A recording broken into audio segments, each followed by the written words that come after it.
Bonjour à tous, alors aujourd'hui on va parler de Pablo Picasso, donc le peintre cubiste. Il est né le 25 octobre 1881 à Malaga en Espagne. Il est le fils de Don José Ruiz y Blanco, qui est peintre et professeur de dessin, et de Maria Picasso y López. Picasso y peint son premier tableau à l'huile à seulement 8 ans. Encouragé par son père, il va étudier à la Guarda, à la Corogne, puis à l'école des beaux-arts de Barcelone. Lors de l'exposition des beaux-arts et de l'industrie de Barcelone, son tableau La Première Communion va y être présenté, mais il ne sera pas primé, mais salué par un grand journal. En 1900, Picasso y se rend pour la première fois à Paris et il découvre les œuvres de Cézanne et plein d'autres, et certaines de ses toiles ont commencé à être achetées en France et en Espagne. Il décide d'abandonner le nom de son père, qui est Ruiz Blanco, pour celui de sa mère, Picasso.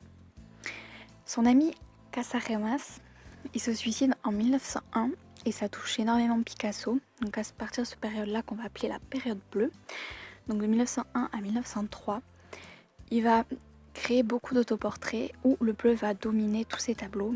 Et à travers ce bleu-là, c'est une couleur qui retranscrit ses angoisses, la mort, la pauvreté. En 1902, il retourne à Barcelone, parce qu'il était donc à Paris. Et donc il va retourner à Barcelone. Et en 1904, il s'installe définitivement à Paris. Et puis il vient une période plus gaie appelée la période rose, donc qui est de 1905 à 1906.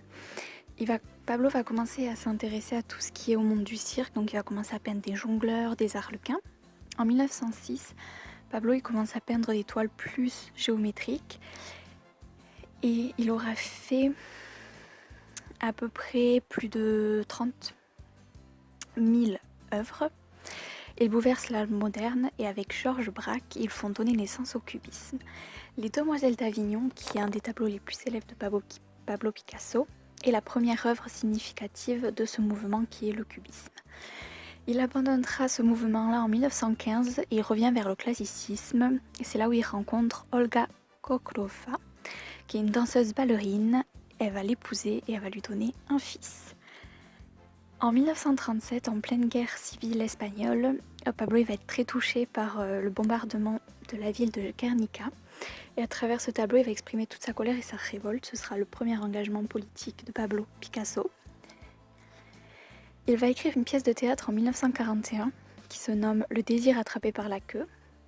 En 1944, Picasso il devient membre du Parti communiste.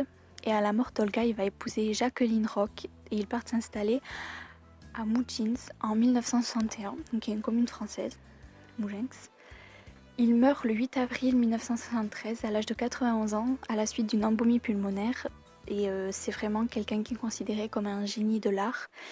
Il a totalement révolutionné ce monde-là, notamment avec le cubisme, et une dizaine de musées dans le monde lui sont entièrement consacrés.